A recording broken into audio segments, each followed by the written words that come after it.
a teología, un artículo de Miguel de Unamuno.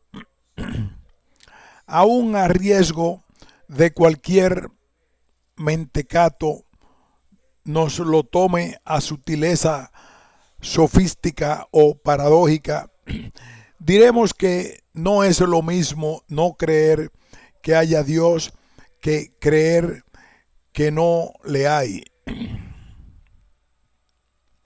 Lo primero, el no creer en Dios importa una posición escéptica, es decir, inquisitiva o investigativa, racional, mientras que lo segundo, creer en el no Dios, importa una posición dogmática y decretiva, irracional. Irracional es sentimental. Creer que no hay Dios es una fe tan irracional como toda fe. Y esa fe, como cualquier otra, puede y suele degenerar en superstición y fanatismo. Y la superstición y el fanatismo ateísticos son tan destructores de cultura y civilización, tan inhumanos como cualquier otro fanatismo y cualquier otra superstición. Y en cuanto del ateísmo se hace un credo oficial, un dogma o decreto de Estado, es tan feroz como el teísmo dogmático y oficial, que es lo que está pasando en Rusia. Hacer, por ejemplo, del darwinismo o del marxismo una doctrina oficial supone una de mentalidad catastrófica. Un pueblo que soporta eso es un pueblo al que se le ha hecho perder la facultad de pensar por sí mismo. Y para eso estuvieron tanto tiempo los ortodoxos del marxismo llenándose la boca con lo de socialismo científico, porque lo científico, y más en lo que no es matemáticas, es lo investigativo, lo inquisitivo, lo hipotético, es decir, lo escéptico. Ciencia es, en rigor, sepsis. El dogma mata a la ciencia. ¿Cómo ha podido llegar a eso la besanía moscovita? Decía el gran predicador unitariano William Ellery Channing, el norteamericano, para explicarse el caso de que en Francia y España haya habido muchedumbres. Esto lo decía en 1819, que de rechazar el papismo pasaron al absoluto ateísmo, que el hecho es que las doctrinas falsas y absurdas, cuando se las expone, tienen una tendencia natural a engendrar escepticismo en los que las reciben sin reflexión. Y añadía, nadie está tan pronto a creer demasiado poco como aquel que empezó por creer demasiado. Y de aquí que carguemos a cuenta del trinitarismo cualquier tendencia que pueda existir en los que lo abandonan a creer gradualmente en la infidelidad. Tenemos que hacer notar en este pasaje que Channing, que toma el escepticismo en el sentido más corriente y vulgar, el de incredulidad, y no en el que le empleamos nosotros, que es el primitivo. Y en realidad, los que han sido educados a creer demasiado y a creer sin libre examen, sin reflexión, sin investigación, sin obra de experiencia íntima, sin mística, podríamos decir, a creer con fe implícita o de carbonero, a creer todo lo que cree y enseña la Santa Madre Iglesia sin conocer todo lo que ella cree y enseña, caen cuando pierden esa fe implícita, la pura sumisión a la autoridad dogmática, no en escepticismo, sino en otra fe contraria, en otro credo y fe también implícita y de carbonero. La fe de los bolcheviques rusos es una fe implícita, de carbonero, una fe de siervos, no menos que lo era la de sus abuelos. La ateología es una teología.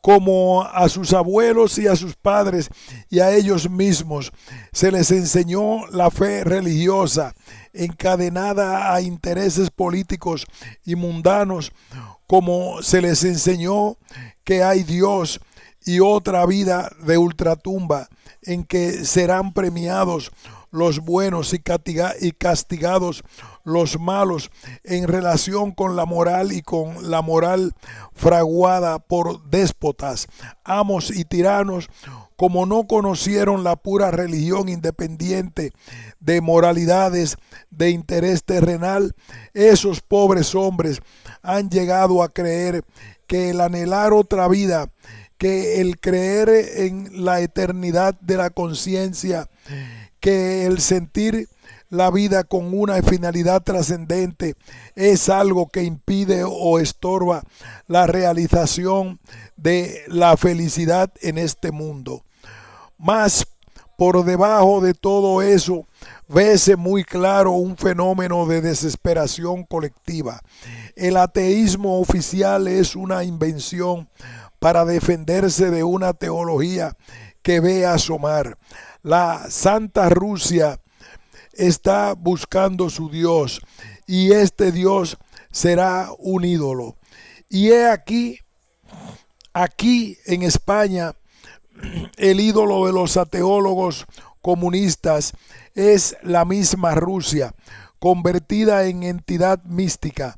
Hay ateólogo comunista de los nuestros que se han ido a Rusia sin saber ruso, que sin saber ruso, sí saber a lo sumo más que el español de los libros de abulgaramiento sociológico, y habiendo traído de allí unas estadísticas, las que le dieron, que pueden uno procurarse sin salir de España, viene dogmatizando y queriendo enterrar a un Cristo que no conoce mejor que a Rusia, es decir, que no conoce.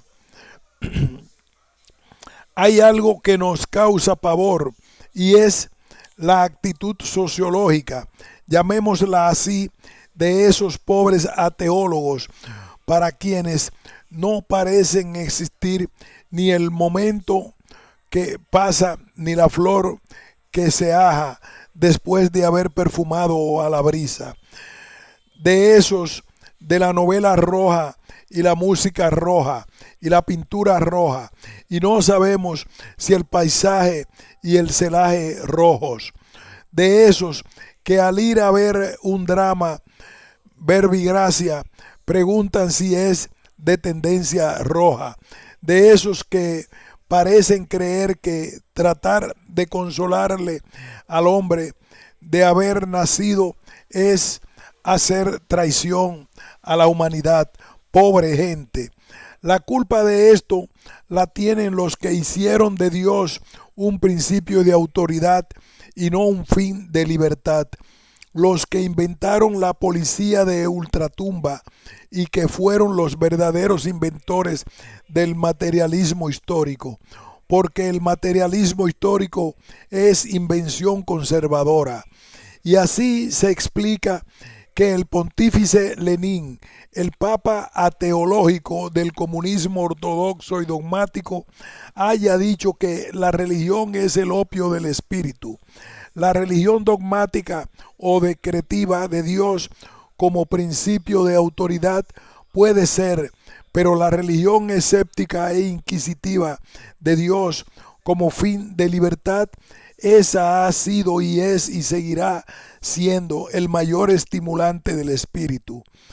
Se dice que el que va mirando las estrellas en el cielo puede caerse en un charco y ahogarse en él, pero el que va mirando al suelo para no caer en un charco se percata de éste y lo evita, sobre todo de noche, y casi siempre es noche, viendo espejarse el cielo con sus estrellas en él.